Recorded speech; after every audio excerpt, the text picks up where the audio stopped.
Step on in, pull up a chair. History gets a little unfair. Stories, secrets, all scrubbed up. Welcome to the Dead Presidents Club. Okie doke. Hey, well, welcome to another episode of the Dead Presidents Club podcast. I am super excited about this one because I honestly wasn't sure I was going to get you guys to say yes. So here we are with Rich and Kathy. I can't wait for you to hear their story. So let's just jump in. Guys, you've done like an insane amount of stuff. We could spend literally an hour just telling your backstories, but like from journalism, brain, tumor, like all of these stories. And now is it realwealth.com, right? Yes. And that's kind of your main gig. Tell us a little bit about kind of just a quick synopsis of your story, your history, and then where you've landed with Real Wealth now. All right. Yeah, so I met Rich. Well, let me start over. Is this editable? Yes, go ahead. Okay.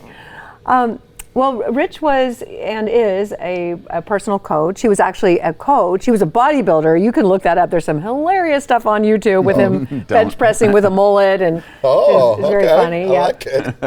One like hottest Boston guy or whatever. Was that last year? Keep going. That was last year? Yeah. Anyway, so and his career was really taking off when we got married. We had 2 small kids. He had written a book called Extreme Success, published by Simon & Schuster, was on a media tour going to New York and noticed a freckle. And that freckle turned out to be melanoma, deadly melanoma. And this was over 20 years ago when they didn't necessarily have a cure for it. It was really just a death call. Wow. And that's what the doctor told him, you probably have 6 months to live. I had been a stay-at-home mom, 2 small kids. I hadn't been working for a while. My background is in the news, but I kind of gave that up to live my dream of being a mom. And it was just a really terrifying moment, but that's kind of the setup. Yeah, wow. I mean, let's just jump in there because, take me back to that moment. Because I've heard you guys say that you attribute that to a real turning point in even your financial life, right? What was it like? What did you say to each other when that happened? They gave you the courage and the vision to go, we're going to build something totally different. I think the big thing was if I was out of the picture and I didn't make it through after the surgeries, what would Kathy do for an income and a cash flow? And I was basically trading time for dollars as a business coach, as a speaker. If I wasn't out there working it, there was no income coming in. So I think that was a big impetus for Kathy to be like, well, first of all, if I didn't make it through, the doctor said I had 6 months to live, which is kind of crazy. If I didn't make it through, what was she going to do? And she had a radio show that she would do on the weekends, and she swiveled and pitched her thing into wealth, so she was covering all things. It was like we met at a personal growth workshop. I was a coach, Kathy was a certified coach, so it was about all areas of life, and she's like, I'm going to focus on finances. Yeah, I just thought, if there's people who understand this stuff. This was kind of before podcasts. This was when the only way you could kind of understand real estate investing was those late night shows or buying back of the room sales, buying CDs that were like 10 grand. And it was kind of hard to get that information. But I kept this radio show on the weekends for my broadcast career. And I just, like Rich said, I pivoted to a mission to understand the mindset of the wealthy. I didn't grow up with wealth. I grew up with a dad who, same thing. If anything happened to him, my mom would have these 5 kids and no money. He was a dentist. Yeah. A dentist, still a high income earner, but it goes, when you live in the San Francisco Bay Area, believe me, it goes quick. And it's hard to save and invest. And when Rich had, this situation, we blew through the savings, the emergency funds, everything. So I learned the power of real estate just by interviewing people. And also, we had done a typical American thing of just buying more than we could afford. Sure. So we bought, when Rich's career was going amazing, we bought a 6-bedroom house, 4,000 square feet, way more than we needed, way higher payment than we needed. At the time it was $4,000. That would be like $12,000 a month or something today. It was a lot. And how are we going to do this? So the good news is because we had so many rooms, it's like, oh, well, we could rent these out.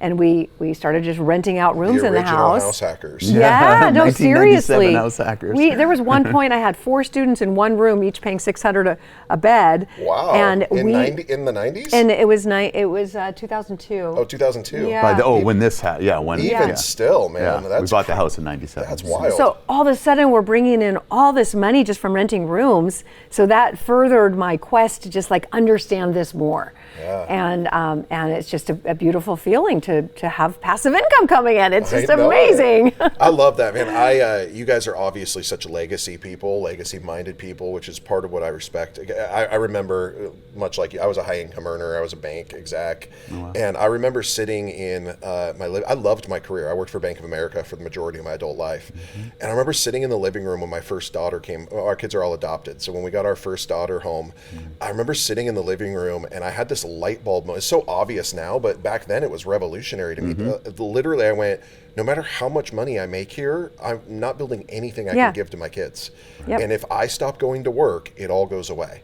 And it's so simple in hindsight, but at the time it literally was like a revolution in my mind. And it started to teach me like, oh my gosh, we're conditioned to be addicted to these jobs and to this income and these paychecks. Yeah. How have you guys, like with all the work that you're doing, and even you, Kathy, in specific, like you worked years as a broadcast, CNN, ABC, the works, and how have you pivoted those skills and the ways that you teach and educate to real estate investors now, and how are you helping people like break out of that paycheck addiction and start to build real wealth? Yeah, it's funny. My dream was to be a newscaster. I just thought, wow, these people are well paid.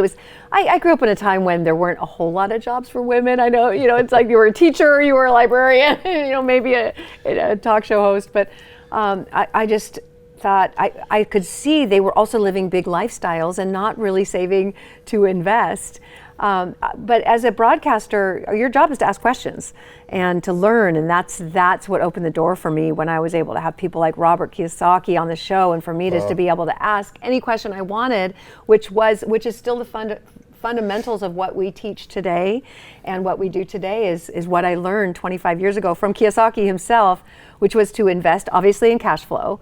Like, your properties have got to cash flow. We have made the mistake where we bought properties at cash flow, but of the negative variety, because it was California, and there were times Rich is just writing checks going like, this is not getting us where we want to be. I don't know anything about that. I don't know anything about that. Yeah, but Kiyosaki's like, it's got a cash flow, and you need to be in areas where there's population. This is just so basic, like you said, population growth. Job growth. If there's jobs, there's people. If there's people, you need real estate. If those things aren't in place, the real estate is empty. So most important, job growth, population growth, and that brings infrastructure growth. So new freeways, new hospitals, new schools, that brings in more jobs, and it just feeds on each other. And you just have to find where those areas are, buy good real estate around it, and all ships rise when tides rise, something like that. Yeah.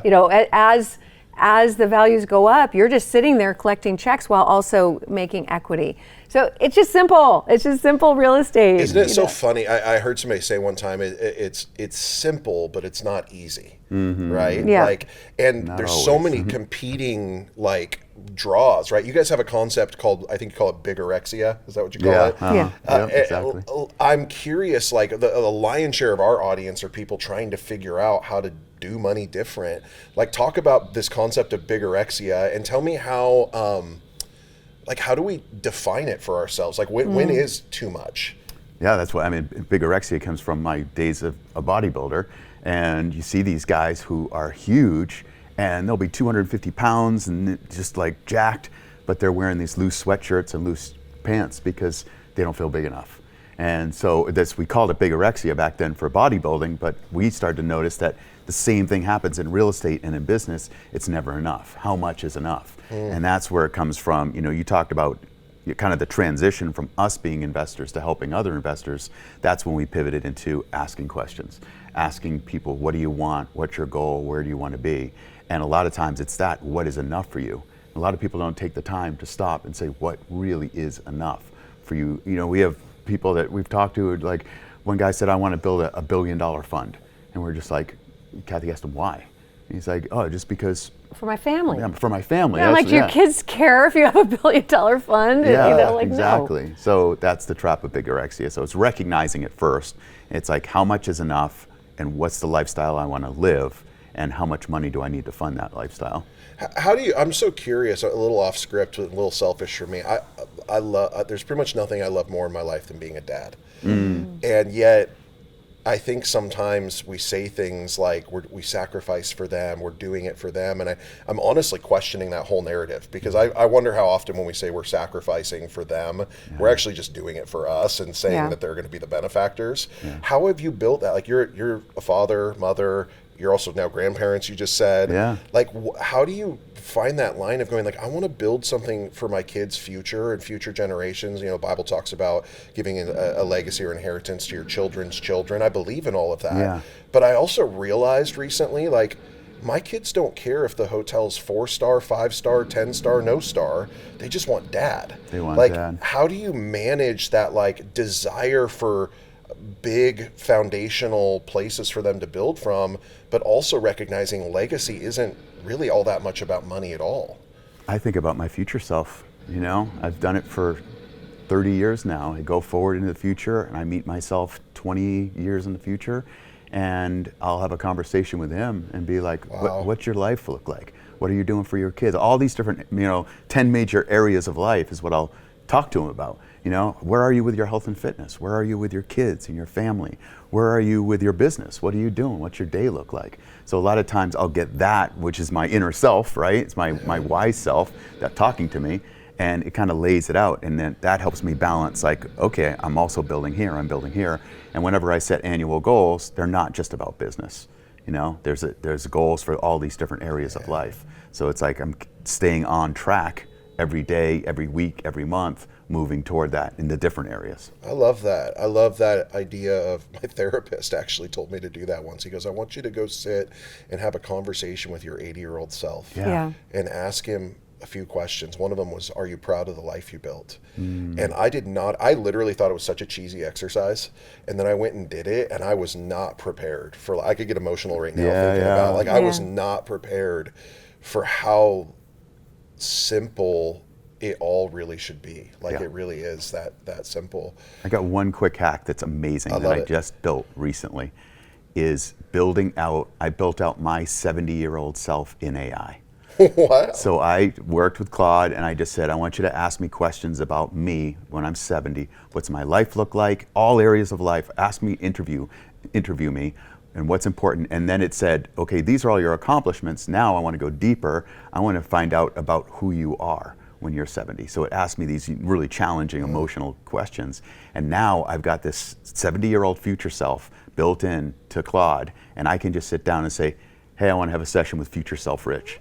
Or I can just say future self, and it goes, boom, so ready, and it will say, how you doing today, Rich? What's going on? And I can ask it anything, and it brings me back to what matters. You know, what so really good. matters to. If I'm caught up in, like, this deal didn't go well, or this investment didn't work, or whatever, it's like, it's all right. This is a blip, you know? Wow, Yeah, I love that. it's really It reminds cool. me of I have a friend, Jason Upton, that said to me one time, he goes, we're Christians, I don't know what you guys believe, but he said to me one time, he said that the greatest fallacy of modern Christianity is that we search to find God. He goes, we don't find God. What we find, hopefully, is ourselves. And when we do, we find out that that's where he was all along. Amen. And I was that's like, beautiful. it was and like, Yeah. I was just, he said it to me a decade ago, and I literally, to be honest with you, at the time, I didn't get it. It just felt right. Yeah. But it's what you're talking about. It's Yep. like, hey, we just need to find true self. Yeah. Because the spirit of, whatever you want to call it, the goodness, the spirit of life, like, there's good things inside of us already. And we know. Yeah. And we know, and all the answers you're looking for, they're already in there.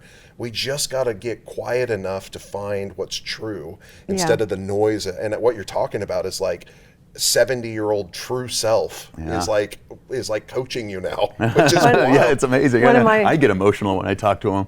I It's like, bet. ooh, yeah. That's cool. One of my mentors described it as, if you have a bucket with sand in it and you're walking around and it's moving, it's cloudy, because but as soon as you put that bucket down, it separates and the water becomes clear, and that's what we need to do. Wow. To just get rid of the noise. And part of that noise is stuff, we're just sponges. So the things that come out of our minds, our mouths, the thoughts we have are often just other people's thoughts that when we grew up, and we never really stopped to question, do I really think that? Do I really believe that? Yeah. But too often, myself included, many of my decisions in real estate were based on ego and not what really truly matters to me, which is my family. It's like, ooh, I'm going to do this big deal in Shasta we just talked about. Yeah. I'm going to have a wine village in Shasta, and all the investors were like, oh, that's cool. And it's just, it was outside of what everything I just said: job growth, population growth, affordability, cash flow.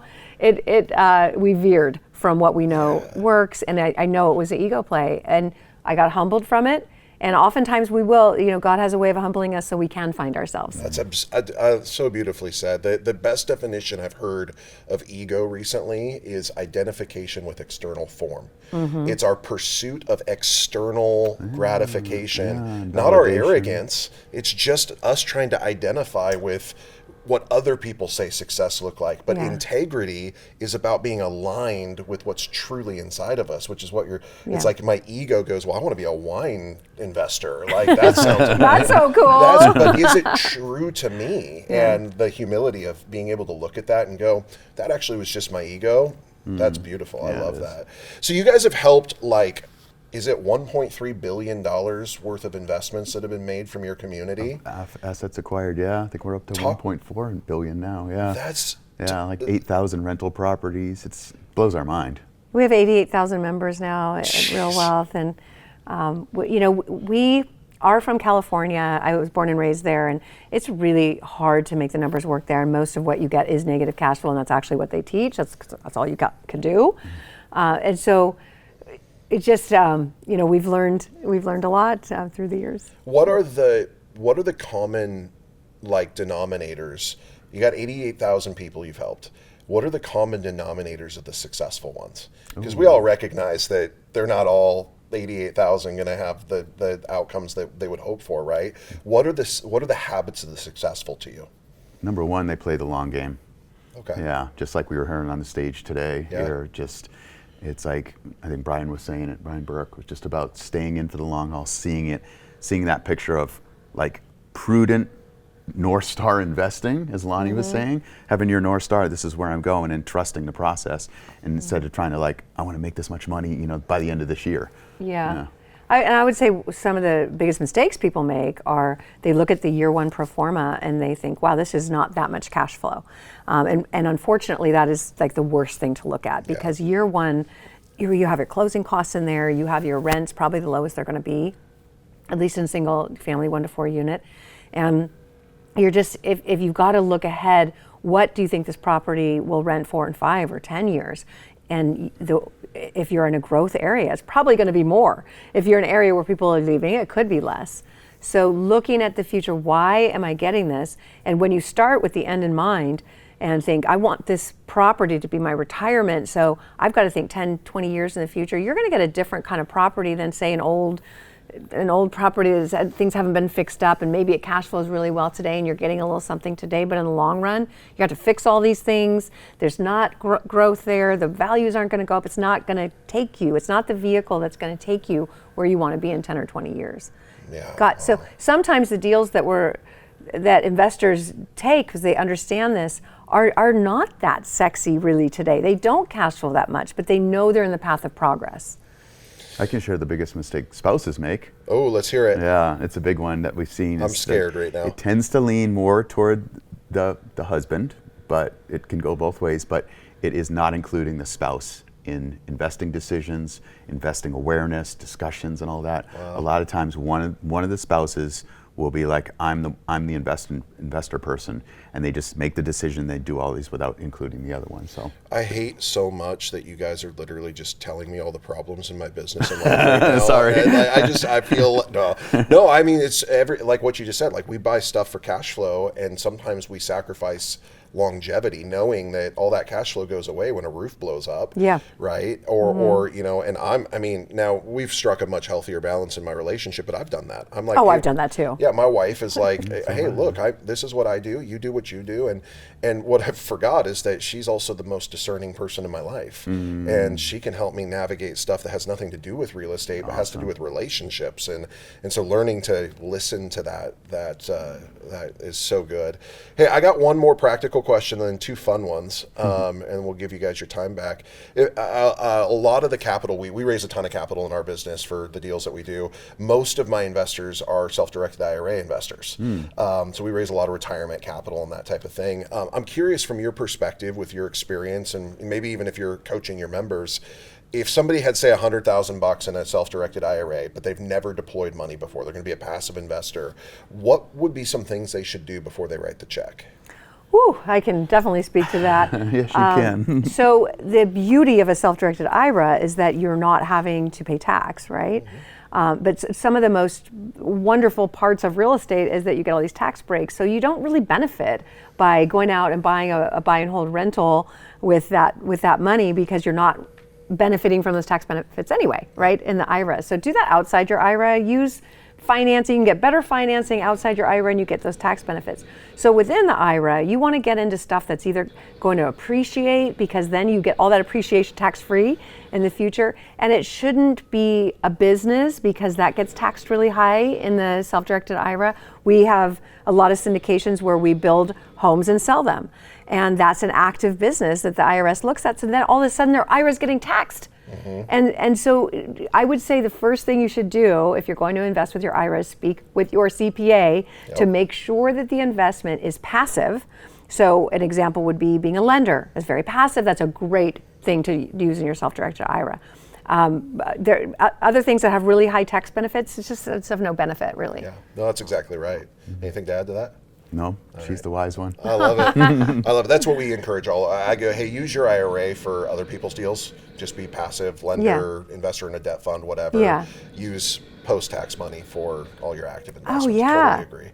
Well, here's a couple fun ones, and we'll give you some time back. Rich, you were an X Games competitor. Yeah, the first X Games. That is wild. You're also a licensed skydiving instructor? Is that Not true? instructor, but licensed skydiver. Oh, you're just licensed skydiver. So is she. We So used to am I. jump together all the time. Okay, all right. It's been a while. So fun question. Most investors are scared of risk. Yeah. You don't seem to have a life that models a fear of risk. How is that? I wish you had a little bit more fear of Yeah, risk. right. Yeah. And honestly, I need to do some work on my health before I can jump out of a plane, but I'd like to do it with you sometime. Awesome. So, It's a great one. But tell me, how does your risk profile from sports, extreme sports, how does that play into your investing strategy and experience?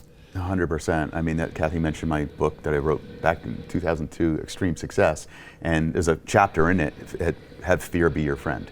And I just think when you embrace those things, you do things, you actually strengthen your courage muscle when you do anything challenging. And so I love to always be pushing my limits a little bit, because it strengthens that courage muscle and it literally changes your brain. Your neurology, it really changes it. So you can deal with risk in a calmer way. If something gets scary or it's something you're about to launch into or an investment, you're able to just like breathe, be calm, be logical, assess it, so much better than just being like, even letting it stop you, which is the worst thing, or just pushing through it blindly. So I think it's like fear is a great thing, because it's like, here's what I want you to look out for. If you check in and say, okay, what am I afraid of? What is this inner voice saying, be afraid? What does it need from me right now? And it might say, I need to know more about this. I need to research this. I need to be more prepared, whatever it might be. It's usually just a situation of not having enough information. A lot of times. But when I first met Rich, he made it his goal to do something he was afraid of every day.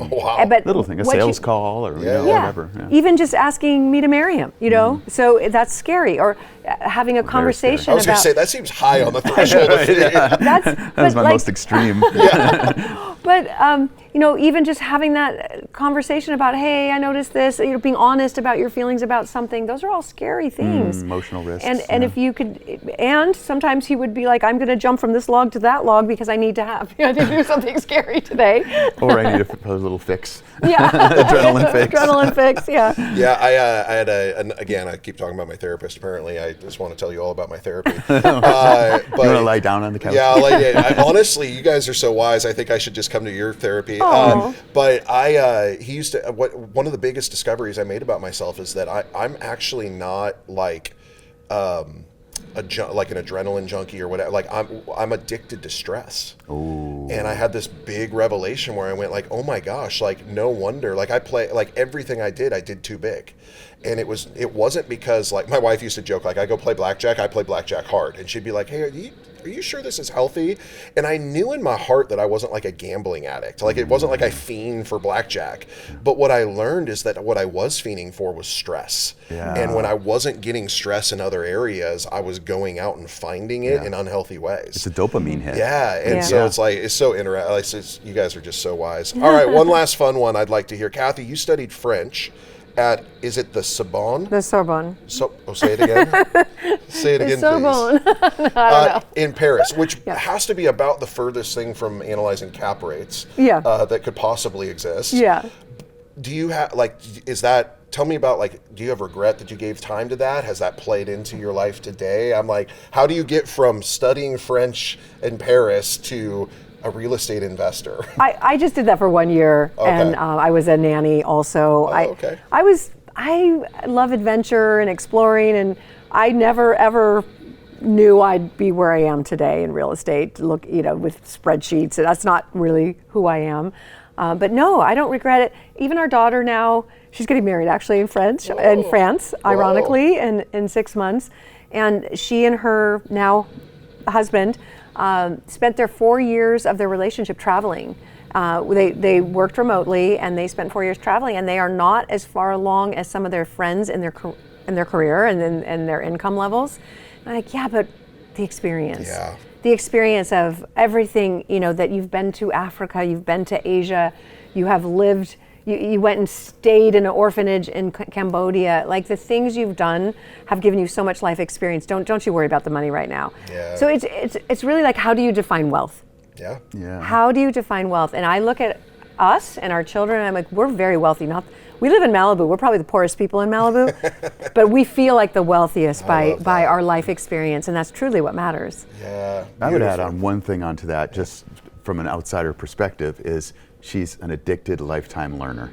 So what she was learning there and studying in France and traveling and all that, always learning. You said, how does it carry over to real estate today?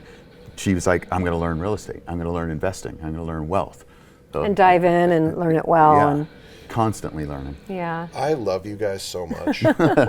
We've never met, but I just love you, and I wish that you were like my parents or something. I just do. Can I tell you something I learned from you guys in this interview that has nothing to do with real estate? Please. I literally just watched you champion your wife over and over and over again. Like, you could answer all these questions. I know you can, but you're always just going back and going like, hey, something I know about her, and she's I just want you to know I respect that, and I need to do a better job of that in my marriage. He has been my biggest support. I tell you, I kid you not, when we first met, I don't want to say forced me, but highly encouraged me and also forced me to go to Toastmasters because I was so afraid of public speaking. Oh, wow. You saw me on the stage today, and I have no problem with it, but it's because he's like, you gotta practice, you gotta build this courage muscle here with, and in Toastmasters is like, the first time you go, you say one thing, the next time you get to say a whole sentence, the next time it's a paragraph, and you just build that muscle. So no, from day one, he has been my cheerleader and supporter. That's so beautiful, and I love that so much, and I want to be that for my wife. So thank you for showing us that today. Awesome. Hey guys, how do our audience connect with Real Wealth? Connect with you guys? How can we get in touch? Realwealth.com. Really simple. That's the easiest awesome. way. Yeah, Kathy Fettke on Instagram. And it's free to join. We have committed for years that we would not charge for our education. Wow. So we have people come to Real Wealth and say, oh my gosh, I just paid $10,000 for this information. And we just don't. We've had coaches tell us we're crazy, but that's just our model. And so you could get over 500 free webinars that will make you a real estate expert. I love that so much. One of our core values in our company is that a culture of generosity always pays for itself. And I just believe that there's something gravitational about giving away what you shouldn't give away. Giver's gain. So, guys, thank you for watching. This was so far my favorite, I think, interview I've had. So I felt touched, I felt moved, I felt inspired, I feel educated. You guys are just total gems. Thank you. Thank you. Thanks for having us on.